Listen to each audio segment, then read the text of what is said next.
아멘. 하나님의 크신 은혜가 여러분과 함께 하기를 바랍니다.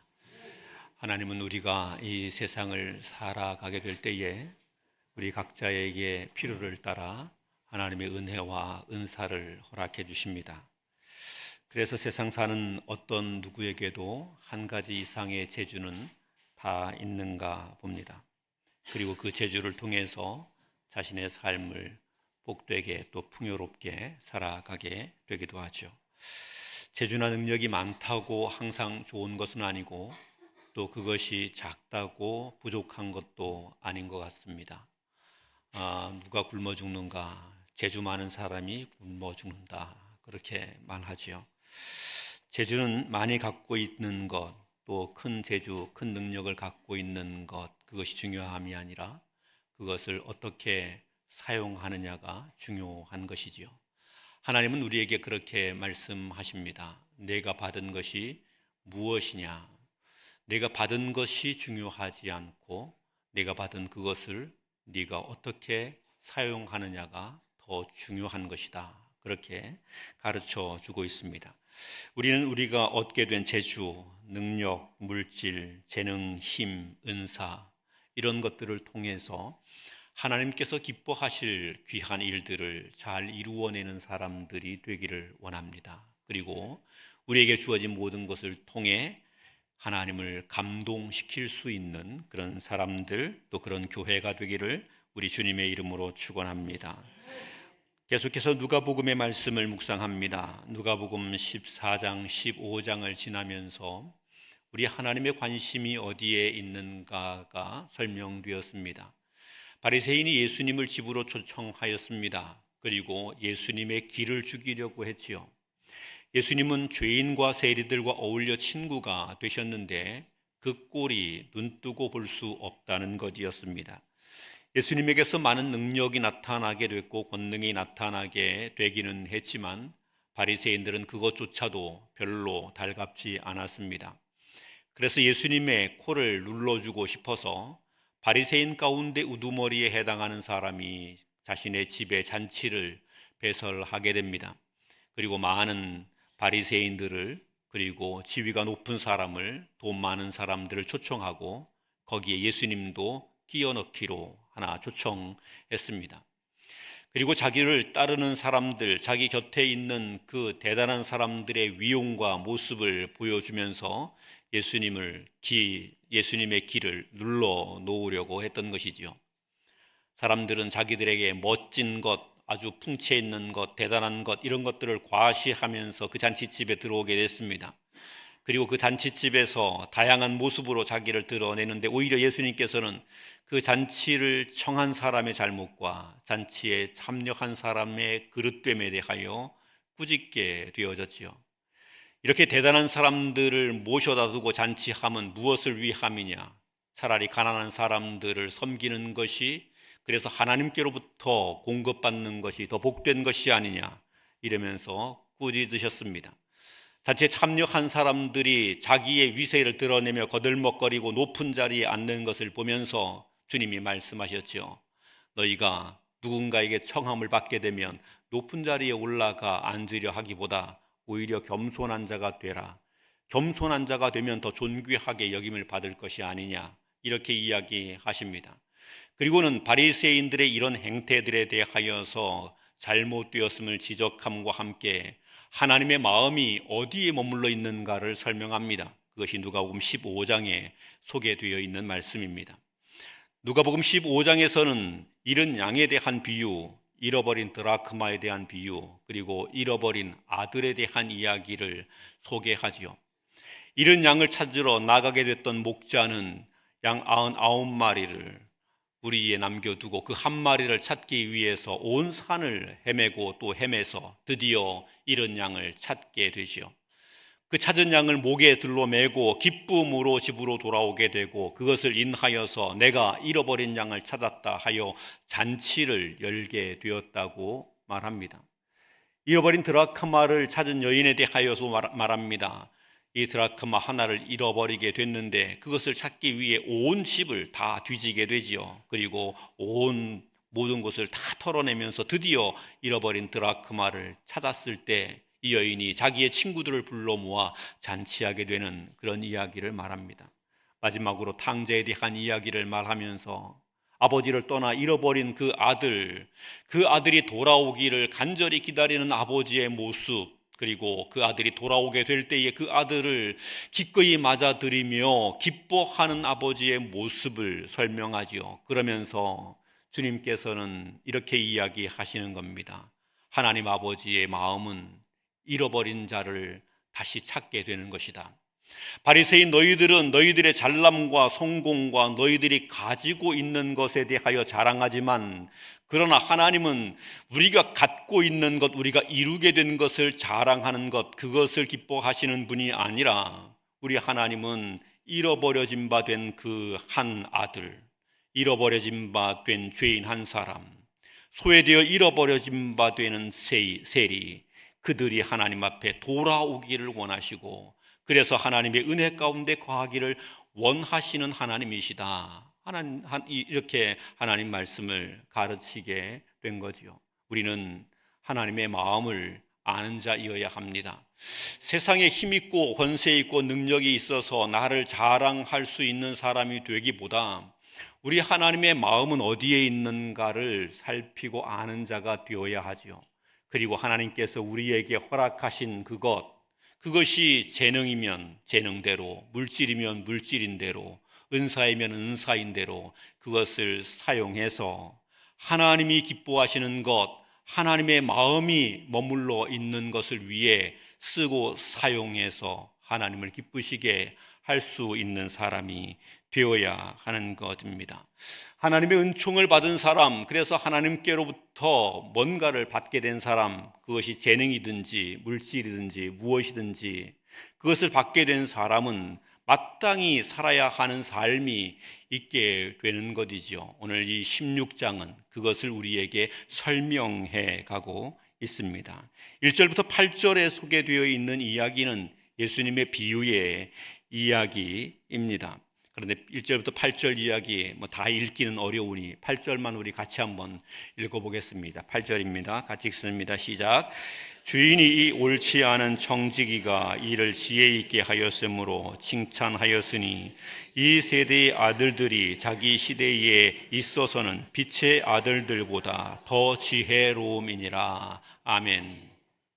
본문에서 예수님이 소개하고 있는 이야기는 이런 것입니다. 어떤 부자에게 청지기가 있었다는 것이죠. 그런데 이 청지기는 주인을 위해서 열심으로 일해서 많은 재산을 불려가거나 그 재산을 보존하는 일을 해야 했던 사람이지요. 그러나 그는 그렇지 못했습니다. 자기에게 주어진 이 청지기의 직분을 가지고 주인의 재산을 관리하면서 그것을 낭비하여 쓰게 된 것이지요. 자기 멋대로 그것을 쓰게 됐다는 것입니다. 주인이 원하는 목적대로 사용한 것이 아니라 자기 욕심을 따라, 자기 정욕을 따라 그것을 쓰게 돼서 낭비하게 된 거지요. 이와 같은 이야기가 주인의 귀에 들려지게 됐습니다. 주인이 분노했지요. 그리고 이 주인이 그 청지기를 불러서 이야기합니다. 내가 이런저런 이야기를 많이 들었다. 그리고 네가 내 재산을 가지고 낭비한다는 이야기를 들었다. 그러니 너는 더 이상 우리 집의 청지기가 될 수 없다. 해고 통지를 하게 된 것입니다. 이 청지기가 속으로 생각합니다. 이제 내가 밖으로 나가면 무엇을 해서 먹고 살게 될 것인가? 큰 부잣집의 재산을 관리하던 청지기였으니 논밭의 일을 돌아본 적도 없을 것이고 또 누군가에게 구걸하던 일도 없었을 것입니다. 그리고 돈을 벌려고 생각을 해보니 마땅히 할 수 있는 것이 없었던 거죠. 누군가에게 빌어먹자니 부끄럽고 그리고 농사라도 지면서 살아보려고 하니 기술도 실력도 없는 것입니다. 어찌해야 할 것인가 고민하다가 드디어 한 가지를 생각해냈습니다. 내가 사람들에게 은혜를 베푸는 일을 하게 되면 그 사람들에게 도움을 받을 수 있게 될 것이다. 그래서 그는 이렇게 합니다. 주인에게 빚진 사람들 명단을 쭉 정리하지요. 그리고 그 사람들을 다 불러댑니다. 일일이 부르죠. 그리고 불러온 사람에게 말합니다. 너는 주인에게 얼마를 빚졌느냐? 100데나리온의 빚을 졌습니다. 그래, 그러면 내가 여기 50데나리온이라고 내가 적어줄게. 그리고 50데나리온만 갚아라. 그렇게 이야기합니다. 50데나리온의 빚진 사람이 찾아왔습니다. 너는 얼마의 빚을 졌느냐? 50데나리온의 빚을 졌습니다. 아, 그래, 그럼 여기 25데나리온이라고 쓸 테니까 너는 20데나리온만 갚아라. 이렇게 이야기를 하죠. 이러면서 주인에게 빚진 사람들의 빚을 절반 이상씩을 다 면제해주고 그 절반만 갚으라고 이렇게 이야기를 합니다. 그래서 빚진 사람들이 돌아가면서 기뻐했지요. 그리고 이 청지기가 정말 괜찮은 사람이다. 우리의 어려움을 살펴서 그래서 우리를 돕는 사람이다. 그렇게 말하게 되죠. 이런 이야기들이 주인에게 전해지게 됐을 것입니다. 오늘 본문을 보면 조금 전에 읽은 대로 이렇게 표현합니다. 주인이 이 옳지 않은 청지기가 이 일을 지혜 있게 하였으므로 칭찬하였으니, 이렇게 이야기합니다. 제가 이 본문을 수도 없이 읽었는데 이 본문은 도무지 이해가 되지 않는 본문입니다. 왜냐하면 이 청지기는 주인의 재산을 가지고 운용하는 자인데 주인의 재산에 엄청난 손해가 일어나게 했습니다. 이것은 배임 횡령죄에 해당합니다. 형사처벌을 받아야 되는 것이죠. 큰 벌을 받아야 되는 매우 나쁜 죄입니다. 그런데 주인이 이 옳지 않은 청지기가 이 일을 지혜 있게 했으므로 칭찬하였다. 이렇게 본문이 기록합니다. 저는 이 본문을 읽으면서 이 주인은 바보일 것이다, 그런 생각도 해봤습니다. 도무지 자기 재산 관리를 할 줄 모르는 주인인 거죠. 도무지 이런 사람을 주인으로 설정해 둔 겁니다. 그래서 이 본문을 읽으면서 이해가 되지 않았습니다. 계속 이해가 되지 않았죠. 그런데 우리말로 쓰여 있는 이 칭찬하였으니 라는 말을 좀 잘 살펴보아야 합니다. 칭찬하였다는 이 표현은 잘했으니 칭찬하는 것도 있습니다. 그런데 이 칭찬한다는 단어는 야, 참 너 대단하다 하는 그런 말로 약간 비꼬아 칭찬하는 것도 있습니다.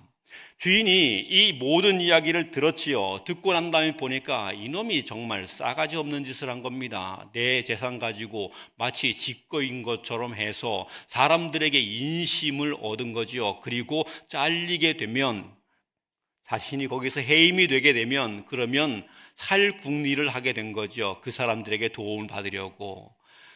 해도 이런 생각을 하는 기가 막힌 녀석을 본 겁니다. 그래서 이 주인이 청지기에게 이렇게 말하는 거죠. 야, 내가 너처럼 잔머리가 백단인 놈은 처음 봤다. 칭찬의 내용이 이런 것이란 말입니다. 야, 너처럼 꾀가 많은 놈은 내가 보다 처음 본다 하는 말이죠. 말은 칭찬이지만 사실은 칭찬이 아니라 비난이죠. 그래서 본문은 그 뒤에 이 청지기가 그 집에서 계속 일을 했다, 그런 말은 없습니다. 분명히 그놈 붙들려서 잘렸을 것입니다. 어쩌면 감옥에 갔는지도 모릅니다. 그런데 예수님은 그 이야기를 하지 않습니다. 왜냐하면 예수님이 하시고자 하는 말은 다른 데 있었기 때문입니다. 그 세대에 이 악한 시대를 살아가는 사람들이 어떻게든 자기에게 유익이 되도록 하는 일을 위해 선택하는데 돈을 버리더라도 친구를 얻으려고 했다는 겁니다. 이 악한 시대의 사람들이 악한 꾀를 가지고 하는데 돈을 버리더라도 친구를 얻으려고 했다. 그런데 하나님을 섬긴다는 사람들은 어떻게 살아가고 있는가? 빛의 자녀라고 말하는 사람들이 그렇게 지혜롭지 못하다 하는 이야기를 말하는 거죠. 하나님의 백성이라는 사람들이 친구를 얻으려고 자기의 재능과 자기의 물질과 자기의 능력과 은사를 사용하는 사람이 되는 것이 아니라 친구를 버리고도 자기의 이익을 취하려는 어리석은 가운데 있다. 그 이야기를 말씀하고 있는 것입니다. 우리는 어떤 존재가 되어야 하는가? 우리는 우리의 삶을 영원히 복되게 할 수 있는 친구를 얻기 위하여 하나님이 우리에게 허락하여 주신 은사를, 재능을, 물질을 사용할 수 있는 자가 되어야 합니다. 재물 붙들고 살다가, 재물 의지하여 살다가 멸망의 길을 걸어가는 사람이 아니라 재물을 사용하여서, 능력을 사용해서, 힘을 사용해서 정말 우리의 영혼을 천국으로, 복된 곳으로 인도해 갈 좋은 친구를 얻는 것, 그런 지혜를 갖는 사람이 되어야 한다. 주님이 그렇게 이야기하는 것이지요. 9절 같이 한번 읽겠습니다. 제가 이 목소리가 부드러워지면 조는 분들이 많아집니다. 그래서 가끔 이런 생각을 해요. 막 소리를 지를까 이런 생각을 해요. 그리고 사람들 깜짝깜짝 놀래게 하기 위해서 여기 종을 하나 갖다 놔야 되는 거 아닌가, 막 종을 땡 쳐가지고 그런 생각을 합니다. 졸음 깨셨을 테니까 한번 같이 9절을 읽어보도록 하겠습니다. 9절입니다. 시작. 내가 너희에게 말하노니 불의의 제물로 친구를 사귀라. 그리하면 그 제물이 없어질 때에 그들이 너희를 영주할 처소로 영접하리라. 아멘. 본문에서 불의의 제물로 친구를 사귀라 이렇게 말하죠. 불의한 이 청지기가 그 제물을 가지고 친구를 사귀는 일을 하게 되지요. 그런데 그것을 통해서 그는 유익을 얻으려 했잖아요. 나쁜 짓이었습니다. 하나님께서 우리에게 허락하여 준 재물 또는 능력, 이런 것들이 부족하고 형편없는 것이어도 우리는 그것을 통해서 무엇을 해야 되느냐? 우리를 영원한 처소로 영접하게 될, 또는 우리를 영원한 처소로 영접할 수 있게 하는 그런 친구를 사귈 수 있어야 된다. 그것이 지혜다. 이렇게 이야기하는 것입니다. 사랑하는 성도 여러분, 우리에게는 이런 친구가 있어야 합니다. 우리를 영생과 구원으로 인도할 친구가 있어야 됩니다. 우리는 우리가 가장 귀하게 여기는 그것을 사용해서라도 우리를 영생과 구원으로 이끌어갈 친구를 우리의 친구로 삼을 수 있어야 합니다. 저와 여러분이 하나님을 친구로 삼아야 하고, 예수 그리스도를 친구로 삼아야 하고, 예수 그리스도를 얻고 하나님을 얻기 위하여서라면 기꺼이 하나님께로부터 부여받은 그 모든 것을, 그것을 위해 내어놓고 사용할 수 있어야 합니다. 그래서 영생과 구원을 다 누릴 수 있게 되기를 우리 주님의 이름으로 축원합니다. 다시요, 영생과 구원을 다 누릴 수 있게 되기를 주님의 이름으로 축원합니다. 저는 죽어도 천국에 가야 되니까 우리는 죽어도 천국에 갑시다. 영생과 구원을 다 누려야 합니다. 오늘 이 본문을 통해 예수님은 그 이야기를 하고 난 다음에 이렇게 이야기합니다. 그러면 하나님 백성들이 지혜롭게 살아야지 영생과 구원을 얻게 하기 위한 좋은 친구를 얻는 일을 위해 지혜롭게 살아야지, 그 지혜롭게 사는 것이 무엇이겠느냐 하는 설명을 해가지고 우리 10절에서부터 12절까지 말씀을 같이 한번 읽겠습니다. 10절에서 12절입니다. 시작.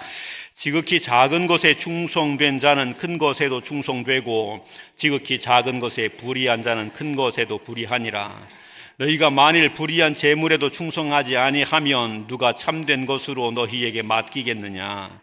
너희가 만일 남의 것에 충성하지 아니하면 누가 너희의 것을 너희에게 주겠느냐? 아멘.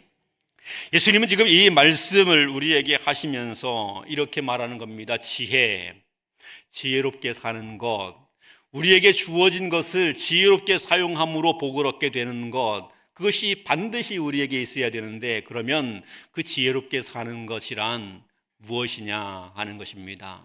본문은 두 가지를 대비해 두었습니다. 하나는 불의함이라는 것과 하나는 충성함이라는 말입니다. 불의하게 삶을 살아가게 된다면, 내게 주어진 것을 불의하게 사용하게 된다면, 내게 주어진 것을 불의하게 되게 만들어 간다면, 그렇다면 그는 어리석은 사람이 된다는 이야기이지요. 그런데 하나님께서 나에게 허락하신 것에 내가 충성함으로 충성함으로 살아가게 되면 불의한 것에 충성하여서 의로운 것이 되게 하고, 작은 것에 충성하여 귀한 것이 되게 하고, 남의 것에 충성하여 존귀한 것이 되게 하는 이런 일을 하게 되면 바로 그것이 지혜로움이다, 이렇게 말씀하는 것입니다. 예수님이 왜 이 본문을 우리에게 말씀하셨는가? 조금 전에 비유로 들고 있는 이야기가 아주 옳지 않은 청지기에 대한 말씀을 하셨잖아요. 그런데 그 말씀을 잘못 들으면 무엇이든지 남의 돈이라도 빼서 친구를 사귀어 놓으면 그러면 그것이 지혜로운 것이다, 이렇게 착각하는 사람들이 있게 되는 거죠. 아니다. 옳지 않음을 추구하는 그것은 세상의 잔꾀일 수 있을지 모르지만 참된 지혜는 아니다. 참된 지혜는 무엇이어야 하느냐? 그것은 내게 주어진 것에 충성하는 것이다. 충성하는 것이다, 이렇게 이야기합니다. 충성한다는 말은 주어진 모든 것에 대하여서 최선을 다하여 성실하고 신실하게 살아가는 것이죠. 내게 주어진 모든 것에 대해서 내 힘을 온전히 다하여 살아가게 되는 것입니다. 그것이 충성입니다. 하나님께서 여러분에게 직장을 주셨습니까? 그 직장에서 여러분 충성하시기를 바랍니다. 여러분의 온 힘을, 하나님께서 여러분에게 주신 지혜를, 여러분에게 허락하신 능력을 다 사용해서 그 직장이 아름답게 되는 일을 하셔야 됩니다. 하나님께서 여러분에게 가정을 주셨습니까? 그러면 그 가정에 충성해야 됩니다. 그 가정이 엉망이 되게 하지 말고 이 가정이 아름답게 되는 일을 위해서 온 힘을 기울이고 우리의 재능을, 우리의 능력을 사용해 갈 수 있어야 됩니다. 그래서 충성된 모습으로 우리가 살아가야 합니다. 예수 믿는 사람들이 착각하는 것이 있습니다. 하나님의 교회에 충성된다는 이름 하에 그래서 교회 일 열심히 하다가 직장 일도 잘 안 하고, 공부하는 학생이 공부도 잘 안 하고 그리고 되는 줄로 압니다. 그렇지 않습니다. 하나님은 이렇게 말합니다. 작은 것, 그리고 불의한 것, 헛된 것이라고 여겨지는 거 있잖아, 거기에도 충성하라, 이렇게 이야기합니다.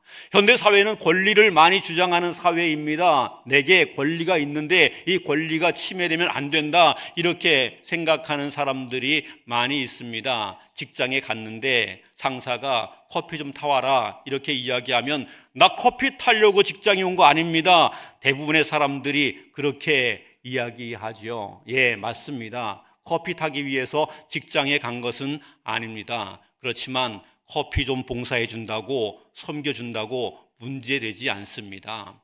예수 믿는 사람이라면 그 일에도 불의한 일이구나, 그런데 그 불의한 일에도 나는 충성을 나타낼 수 있는 사람이 돼야지, 이런 마음을 가져야 됩니다.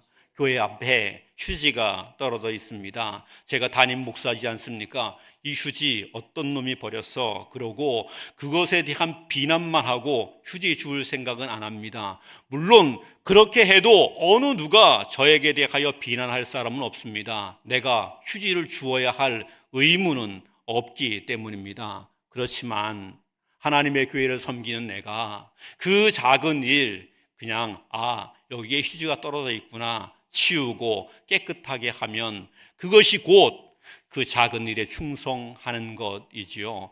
우리가 그렇게 하나님 앞에 살아가야 하는 것입니다. 내게 주어진 자리에 어떤 것이든지 그 일들에 대하여서 충성할 수 있는 것, 원망이나 불평하고 내 권리를 주장하게 되기보다 내게 때로는 불이하게 온 것, 내게 작은 곳으로 온 것, 내게 나의 일이 아니고 남의 일로 온 것, 그것이라도 그 일에 충성하게 되면, 내게 맡겨진 은사와 재능과 능력과 물질을 가지고 그 일에 충성하게 되면 하나님이 그것을 지혜로움이다, 이렇게 보신다는 거지요. 사랑하는 여러분, 이 지혜의 믿음의 길을 걸어갈 수 있게 되기를 바랍니다. 우리의 모든 삶에 이런 지혜가 있게 되기를 바랍니다. 그래서 하나님께서 내가 작은 일에 충성하였으니 내가 너에게 큰 것을 맡기겠다. 내가 불의하고 억울한 일에 충성하였으니 너에게 존귀하고 아름다운 것으로 내게 맡기겠다. 내가 남의 것에 충성하였으니 내가 너에게 더 귀한 것으로 채우겠다. 이렇게 말씀하시는 은혜와 복이 있게 되기를 우리 주님의 이름으로 축원합니다. 우리에게 주어진 일들에 충성하며 살아가다 보면 가끔씩 혼돈하게 되는 일이 있습니다. 돈 버는 일을 위해서도 우리는 충성해야 될 것이고 공부하는 일을 위해서도 충성해야 될 것입니다. 가족관계를 아름답게 만들어가는 일을 위해서도 충성해야 될 것입니다. 육신의 건강을 위해서 열심으로 운동하는 그런 일들을 위해서도 우리가 충성스러워야 될 것입니다. 그렇게 충성하다 보면 주인과 객이 바뀌는 경우가 있습니다. 돈 버는 일을 위해 충성하다 보니 돈이 나의 주인이 되어버리는 수가 있습니다. 그리고 운동을 열심히 해서 건강하게 되겠노라고 열심으로 운동을 하다 보니 온통 모든 것 가운데 운동이 나의 주인이 될 수가 있습니다. 충성하다 보니 내가 충성하는 그 자리가 나의 주인으로 바뀌어 버리는 경우가 있습니다. 그래서 충성하게 될 때에 하나님께서 우리에게 가이드라인을 주십니다. 오늘 주님께서 우리에게 내게 주어진 삶에서 충성해야 돼. 그런데 있잖아, 잊지 말아야 되는 것이 있어. 이러면서 말씀을 주시는 거죠. 13절 말씀 같이 읽겠습니다. 13절입니다. 같이 읽습니다. 시작. 두 주인을 섬길 수 없나니 호기를 미워하고 저를 사랑하거나 호기를 중히 여기고 저를 경히 여길 것임이니라. 너희는 하나님과 재물을 겸하여 섬길 수 없느니라. 아멘. 하나님과 재물을 겸하여 섬길 수 없느니라. 여기 재물이라고 표현된 것, 물론 재물 거기에 한정하여 말할 수 있겠습니다만 오늘 이 본문의 전체 맥락을 보면 재물뿐만 아니라 하나님께서 우리에게 허락하신 모든 것이지요. 우리가 이것에 충성하다 보면 이것을 주인 삼게 되고 하나님을 잊어버리게 되는 일들이 생기게 되는 것입니다. 하나님이 말씀하죠. 하나님이 주인됨을 잊지 말라. 우리에게 주어진 모든 것을 사용하게 될 때에 반드시 기억해야 되는 것이 있다. 하나님이 주인됨을 잊지 마라. 너의 주인은 하나님이다. 우리가 그것을 잊지 말아야 된다는 것이죠. 그러니 우리가 하나님께서 우리에게 주신 것을 쓰고 사용함에 있어서 꼭 반드시 해야 하는 것은 하나님을 기쁘게 하는 것이어야 한다는 말입니다. 하나님을 기쁘게 하는 것. 하나님을 기쁘게 하는 방식으로 이 모든 것을 사용할 수 있어야 된다는 거예요. 우리가 착각하게 되는 경우가 많아요. 내게 주어지면 내 것인 줄 착각해요. 그래서 내 것인 줄 알고 이거 부둥켜 안고 있어요. 하나님이 쓰시겠다 하면, 주께서 쓰시겠다 하면 기꺼이 내어놓을 수 있어야 하는데, 주께서 쓰시겠다 하는데 내 걸 왜 쓰겠다고 그러시냐고 하나님께 막 땡깡을 부리곤 합니다. 그런 일들이 있습니다. 어떤 분에게 운전수가 있었습니다. 그분이 좋은 차를 사서 그래서 그 운전수에게 맡겼지요. 그 운전수는 이 사람을 회사로 모셔가고 또 필요한 곳으로 모셔가는 일을 해야 하는 것입니다. 그런데 이 사람이 얼마나 충성된 사람인가 하면 이 차를 관리를 너무 잘하는 겁니다. 언제나 반짝반짝하게 관리를 하고 청소가 잘 되어 있습니다. 정비도 잘 되어 있습니다. 언제든지 어디든지 이 차는 잘 갈 수 있는 준비가 되어 있습니다. 언제나 먼지 한 올 없이 깨끗하게 준비되어 있는 차입니다. 이 운전수가 이 차를 너무나 사랑했고 이 차에 대해서 애정을 갖고 이 차를 관리했습니다. 그런데 어느 날 주인이 이렇게 이야기합니다. 오늘은 내가 차를 쓸 테니 너는 이 차를 두고 다른 볼일을 봐라. 이렇게 이야기하는 거죠. 그때 주인이 그렇게 이야기하면 아 그렇습니까? 하고 차를 내드려야 되잖아요. 그런데 이 운전수가 사장님 절대로 그렇게 하면 안 됩니다. 이 차는 나에게 맡겨준 것 아닙니까? 내 겁니다. 그러니 어디를 가려면 나에게 허락받고 가셔야지요. 사장님이 임의로 쓰시면 안 됩니다. 내가 이거 어떻게 청소를 깨끗하게 해놨는데요. 어떻게 정비를 해놨는데요. 만약에 운전수가 그렇게 하면 그 어떻게 된 것입니까? 그런데 우리가 하나님 앞에 그렇게 하고 있을 때가 많습니다. 하나님이 나에게 맡겨주신 것인데 하나님이 쓰시겠다 하면 이렇게 말하는 거죠. 하나님, 내가 어떻게 이것을 마련한 것이고 어떻게 준비한 것인데 이거 하나님이 마음대로 쓰신다고 그럽니까? 안 됩니다. 적어도 내 결제를 받아야 됩니다. 이러면서 하나님한테 자기의 결제를 요구하게 되지요. 그렇게 살아가는 일들이 많습니다. 우리의 시간 누구의 겁니까? 하나님의 것이지요. 우리의 물질 누구의 것입니까? 하나님의 것이지요. 우리 교회 누구의 것입니까? 하나님의 것이지요. 우리의 가정 누구의 것입니까? 하나님의 것이지요. 그러면 누구를 위해서 이것을 쓰고 사용해야 되겠습니까? 하나님을 위해서 쓰고 사용해야 되는 겁니다. 지혜롭게 우리에게 주어진 것을 관리하여 쓰는 사람은 어떤 사람인가?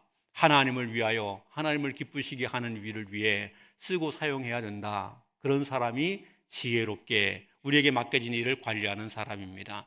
그런데요, 본문을 우리가 계속 묵상하면서 제가 오늘 14장부터 15장까지 거쳐서 이야기했습니다. 하나님이 기뻐하시는 일이 무엇인가? 예수님은 이 말씀들을 통해서 하나님이 기뻐하시는 일이 무엇인가를 이야기하는 것입니다. 바리새인들이 자기의 명성을 높이기 위해서 자기의 친구 바리새인들을 청하여서 그들을 위하여 잔치를 베풀고 그 잔치를 통해서 자기가 더 큰 유익을 얻으려고 하는 이런 못된 마음, 그런 것 안 된다는 이야기입니다. 그런 것 안 된다.